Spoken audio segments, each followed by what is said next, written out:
Do të flasim tani për ditën botërore të mjedisit, pikërisht sot është dita që ne duhet të kujdesemi, duhet të kujtohemi që duhet të kujdesemi vetëm sot për gjatë gjithë vitit për mjedisin. Ne mëngjersisht do të diskutojmë me zotin Mjellaj Qirio, pedagog i Fakultetit Shkencave të Natyrës, njëkohësisht drejtues i qendrës burimore të mjedisit. Përshëndetje, mirë se erdhët zoti Qirio. Faleminderit, kënaqësi të jem me ju në këtë ditë të shënuar mjedisore. Si jemi pikërisht në këtë ditë mjedisore, është dita globale, por edhe ne duhet bëjmë pjesën që na takon.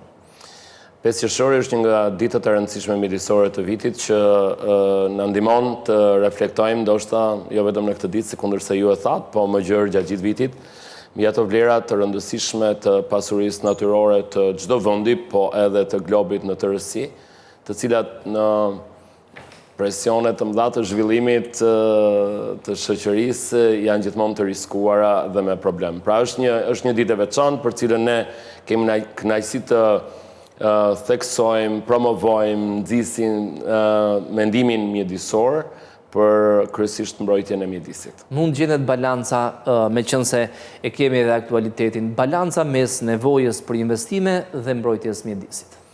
Patjetër, ky është debati më i nxehtë jo vetëm në shoqërinë shqiptare dhe jo vetëm në ditët e sotme, por në përgjithësi në kohën moderne, sa zhvillimi njerëzor, zhvillimi ekonomik i shoqërive mund të cënoj apo të jetë në baraspesh me burimet natyrore. Mund të gjendet balanca nëse ne kemi një kuptim të qartë, strategjik, afatgjatë se si duhet jetë ky zhvillim. Mund të gjendet balanca nëse nuk e vendosim vetëm njeriu në qendër të gjithë zhvillimit, po vendosim edhe ato vlera të tjera të cilat natyra i shërben shoqërisë njerëzore, i sjell atë mirëqenie të cilën nuk mund ta sjellë vetëm aspekti ekonomik.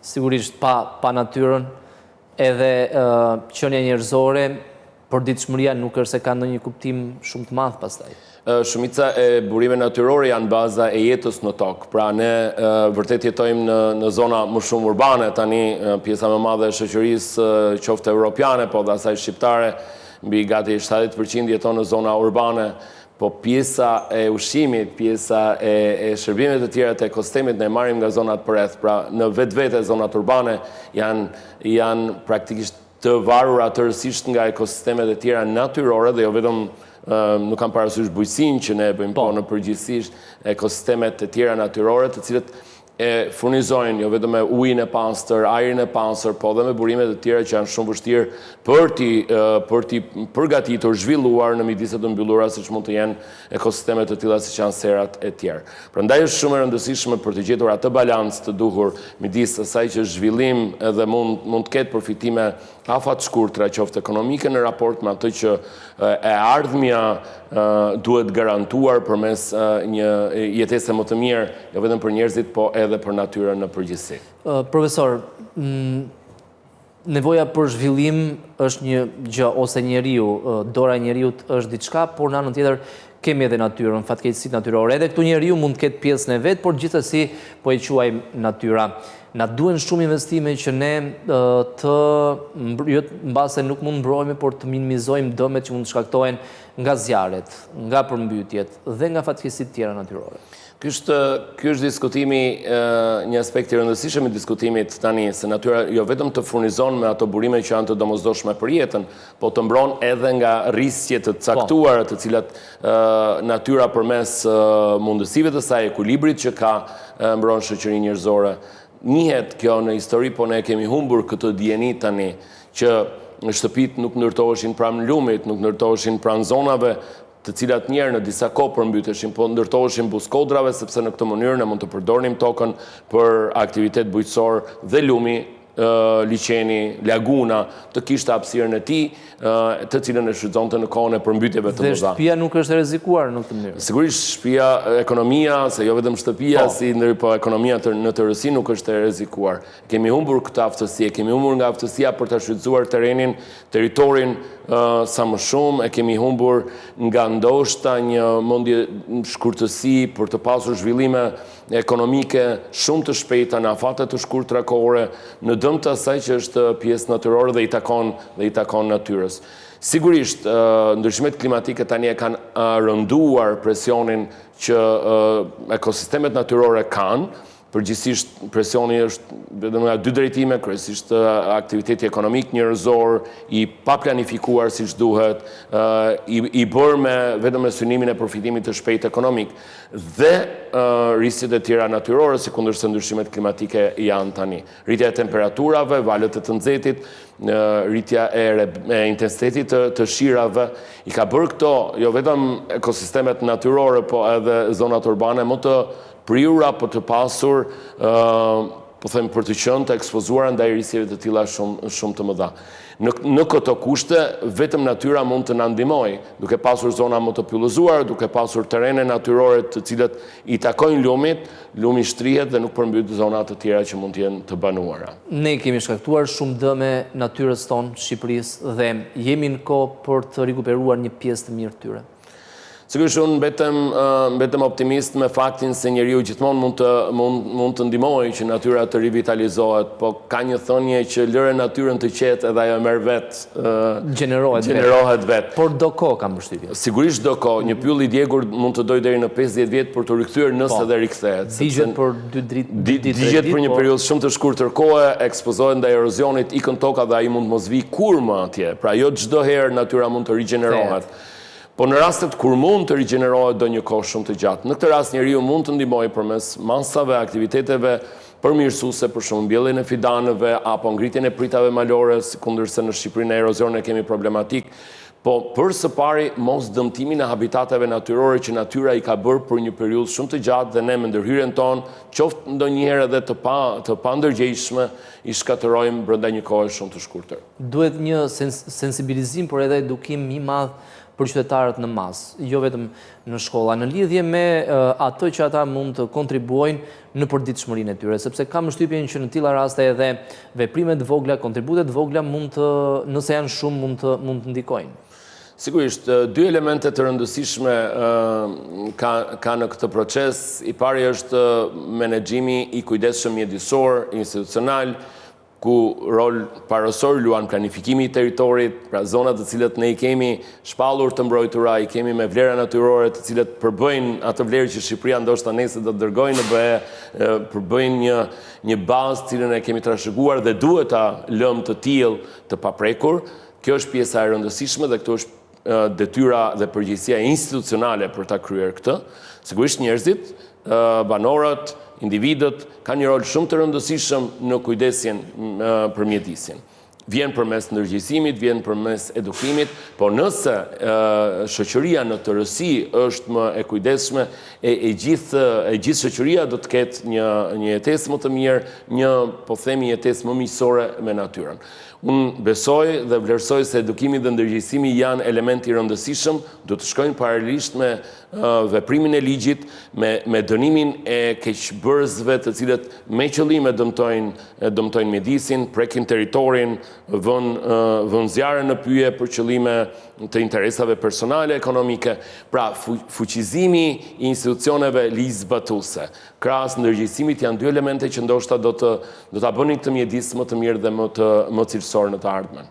Gjobat, kam përshtyp gjobat, por edhe shkohet deri në burg nëse dëmton natyrën, nëse me qëllim vendos një zjarr. Por prap ne shohim vjen vera, Shqipëria është në flak dhe në të gjitha rastet është njeriu shkaktar. Natyra e ka shumë të vështirë. Në 1 milion raste natyra mund ta ndezë vetë zjarrin. Po, natyra nuk ka mbetje. Natyra është ndërtuar në mënyrë të tillë që të ketë një jetë që vijon përpara, ndërkohë që njeriu futet në këtë cikël dhe realizon shkatëron praktikisht me aktivitetet e tij. Megjithatë unë do thoya që territori i vendit tonë gjendet në një brez i cili kalon periudha shumë të nxehta të verës, shumë i hapur dhe shumë i ndjeshëm ndaj temperaturave të larta dhe zjarreve në pyje. Një numër shumë i madh i zjarreve janë të qëllimshme jo vetëm për ta djegur pyllin, por ndonjëherë për të djegur një grumbull mbetjesh organike, prerjesh, pra pa kujdesie do të thoja unë, që sezoni që vjen përpara duhet të ketë një ndjeshmëri të shtuar nga institucionet për të bërë detyrën që kanë për të parandaluar sa më shumë raste të tilla, të cilat janë jo vetëm problematike për dëmin që lëm pas në mjedis, po janë problematike për t'i adresuar në kohë, pra në rastin e parë të mos kemi humbje jete, të kemi dëme sa më të vogla ekonomike, do dëmet që vinin mjedis janë dëme që mbeten për një kohë shumë të gjatë. E them këtë sepse sezoni veror që është përpara do të jetë sezon problematik në këtë vit, 2026, ku pritet që temperaturat për shkak të efektit El Niño të jenë më të larta sa për sezonet të tjera. Verat këto vite e fundit kanë qenë të gjitha më të nxehta dhe problematike, kështu që do një kujdes të shtuar nga gjithë shoqëria, nga institucionet në përgjithësi në mënyrë që të parandalojmë ato çka mund të parandalohet, sepse valët e të nxehtit dhe periudhat e thatësisë mund të jenë elemente të cilat ne duhet i përballim përmes masave të tjera përshtatëse, po të paktën zjarret në pyje apo situatat tilla të parandalueshme nga aktiviteti njerëzor duhet të jenë me një kujdes të shtuar, të parandaluara edhe sa më pak në të gjithë territorin e vendit. Profesor Qirio, në rrugën e integrimit në Bashkimin Evropian, edhe Ministria e Mjedisit ka hedhur për konsultim 2 projekt ligje, të cilat synojnë parafrojnë legjislacionin tonë me atë të BE-s. Kemi shumë punë të kapitulli për mjedisin, ne edhe me ekspert tjerë kemi diskutuar që mjedisi, siguria ushqimore, bujqësia në tërësi janë ndër kapitujt më të vështirë që mund të kërkojnë edhe kohë të ndërmjetme. Me mjedisin si jemi? Kapitulli 27 që përmban mjedisin dhe ndryshimet klimatike është ndër kapitujt më voluminoz për numrin e akteve të cilët ne duhet të transpozojmë, të i përshtasim me legjislacionin ton, apo për institucionet që duhet të ndërtojmë në mënyrë që të kemi një zbatim konform kuadrit ligjor evropian. Jo vetëm numri i ligjeve, sepse ndoshta detyra e parafrimit, pra e bërjes së ligjit në letër mund të jetë detyra dhe më e thjeshtë, është shumë e komplikuar, shumë e gjatë, por ndoshta ndërtimin e institucioneve dhe zbatimin, kjo pjesë mund të jetë periudha më e thjeshtë e integrimit evropian që do të ketë vendi ynë. Për mjedisin, periudha është shumë intensive. Kalimi i akteve ligjore në një intensitet kaq të lartë duhet bëj kujdesin që të ketë një pjesëmarrje të gjerë, qoftë të publikut, të njihet me të pranojë se çfarë ndryshimi duhet të ndodhi, edhe më pas të mund të sjelli ndoshta edhe alternativa të përmirësimeve ligjore, të cilat më pas të garantojnë zbatimin e tyre në praktikë. Gati çdo muaj ne kemi paketa të reja të akteve ligjore që po kalojnë në vendin tonë, sikurse ka qenë së fundmi e ajrit, e mbetjeve, edhe aktet që janë në diskutim për këtë fusha. Sigurisht janë zhvillime të mira në kuadrin ligjor të vendit tonë, do të ketë të tilla mjaft intensive deri në mesin e vitit të ardhshëm për të konkluduar me atë target që qeveria ka për të përmbyllur procesin e parafrimit deri në fund të vitit 2027. Procesi është mjaft i vështirë, sepse ka shumë fusha të cilat ende janë larg parafrimit të duhur. Ne shpeshherë jemi mësuar të themi që kuadri ligjor i vendit tonë është i mirë, shumë i mirë, praktikisht ka mjaft ende boshllëqe për të sjellë kuadrin ligjor evropian në harmoni me atë që ne duhet të kemi. Gjykoj se pjesa më e vështirë është zhvillimi i kapaciteteve brenda institucioneve që merren me monitorimin e mjedisit, me menaxhimin mjedisor, sepse mjedisi nuk është vetëm në terma të përgjithshëm, nuk është vetëm përgjegjësi e një institucioni e Ministrisë Mjedisit. Mjedisi shtrihet në gjitha institucionet e tjera të rinjës, se praktikisht me mjedisi janë të lidhur shfrytëzimi i burimeve natyrore, po edhe cilësia e shërbimeve në kuadrin shëndetësor të popullatës, për ujin e pishëm, bujqësisë, pra janë të gjithë sektorët të ndërthurur me të. Kjo është pjesa më e vështirë, ngritja e kapaciteteve institucionale, njerëzore brenda institucioneve të cilët janë të afta që menaxhimi mjedisor në secilin sektor ta kenë të përshtatshëm dhe konform me kuadrin ligjor evropian.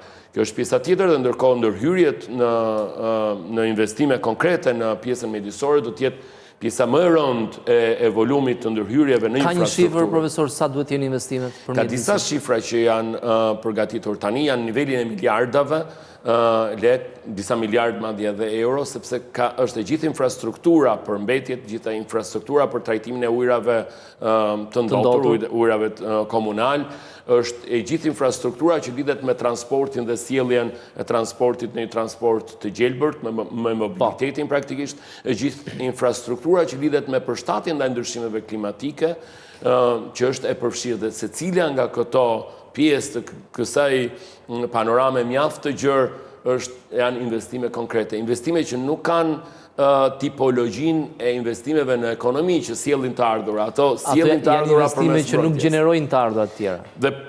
Dhe shpesher në mënyrë kritësisht të gabuar vlerësohen si pesh për ekonominë, sepse është një lloj investimi që ti parandalon humbje, apo investim që ti garanton mirëqenien duke mos krijuar ndotje të ajrit, ujit apo tokës. Pra në një farë mënyrë investimi është i tillë që sjell mirëqenie, sjell të ardhura ekonomike në mënyrë të tërthor, duke pasur një jetë më të shëndetshme, një jetë më cilësore për njerëzit dhe duke garantuar që sektoret e tjerë ecin përpara më mirë. Por, përgjithsisht është një investim i cili do të kërkoj kohën e vet, do të kërkoj një trajektore, jo vetëm fondesh, po dhe kapacitetesh dizenjuese në mënyrë që këto fonde që mund të vinë edhe nga BE-ja apo nga buxheti i shtetit të absorbohen në kohë. Praktikisht investimet të tilla kërkojnë resurse njerëzore që në planifikim, në zbatim dhe deri më pas në monitorimin e tyre, në gjithë zinxhirin e artimit të një projekti. Dhe besoj se kjo është një pjesë e dobët e përgatitjes së vendit tonë në procesin e integrimit evropian. Pra është e sigurt që ne do të marrim kohë shtesë nëse do të jemi pjesë në 2030 në pjesë e BE-s.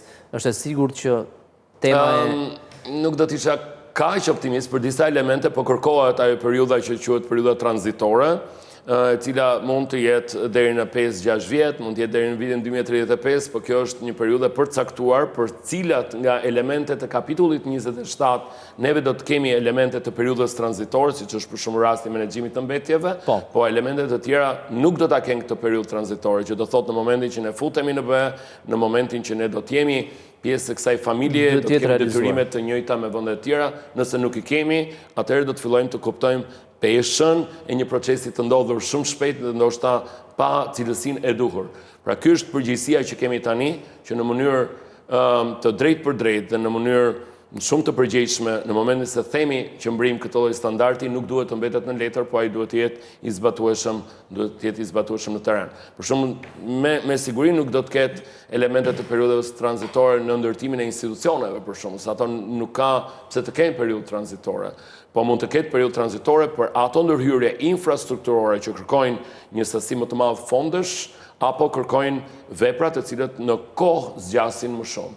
Kjo do të thotë se pjesa e tanishme, që është pjesa e transpozimit, do të jetë një pjesë ku ne me një kujdes të veçantë duhet shohim jo vetëm ndryshimin ligjor në letër dhe miratimin e tyre në institucionet, se varet se mund të jenë në parlament apo me vendime qeverie, por edhe mënyrën se si zbatimi i tyre do të projektohet në një kohë të shkurtër dhe të afërt. Dhe zbatimi është jo vetëm e rëndësishme, por kam përshtypjen është edhe pjesa më e vështirë, sepse mund të përkthesh, mund të përshtatësh ligjet sa të duash, por nëse ato nuk zbatohen, cili është kuptimi? Raportet më të fundit të Komisionit Evropian e vënë theksin shumë tek zbatimi ligjor, pra tek sa kuadri ligjor ekzistues me boshllëqet dhe mangësitë që ai ka është i zbatuar në mënyrë që të shkojnë në paralel të treja hallkat, hallka e kuadrit ligjor të ri apo të transpozuar, të institucioneve që janë në terren dhe që merren me monitorimin e cilësisë së mjedisit, një nga problematikat më të mëdha që ka vendi jon,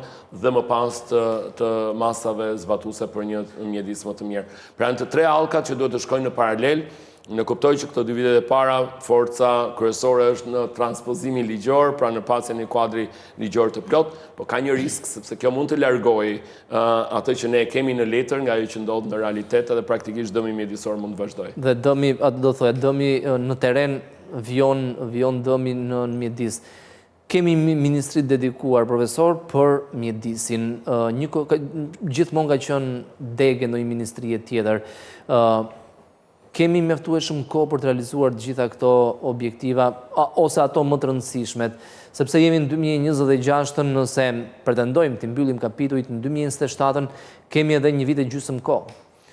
Praktikisht, procesi i integrimit evropian është një proces i gjatë në kohë. Ne do të jemi realistë se ai do të kërkojë më shumë kohë, jo vetëm në kuadrin ligjor. Ne mund të arrijmë të garantojmë ndryshimet ligjore dhe mund të arrijmë të garantojmë mbylljen e kapitujve. Mbyllja e kapitujve është një element procedurial, do të thoja unë, për të cilin bie dakord se Shqipëria në një kohë të caktuar, i cili mund të jetë 2030 apo me periudha tranzitore 2035 e tjerë, bie dakord cili do të jetë standardi shqiptar i elementeve të mjedisit në BE, i cili nuk do t'jeti ndryshëm, po sa shpejt Shqipëria mund të mbrija atje.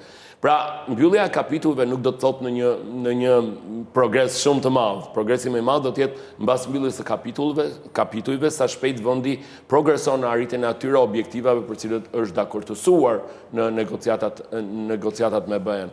Dhe këtu mund të ketë elemente shumë të vështira për t'i adresuar, siç është për shembull mbrojtja e natyrës, mbrojtja e biodiversitetit, mbrojtja e atyre llojeve të cilët ne jemi të detyruar t'i marrim në mbrojtje për shkak se dhe e gjithë familja europiane i vlerëson të tilla për nga rëndësia që ato kanë. Pra janë disa elemente të mjedisit dhe natyrës shqiptare për cilët ne do të jemi të detyruar të kemi një standard mjaft të lartë, sepse Shqipëria të tillë ka sot.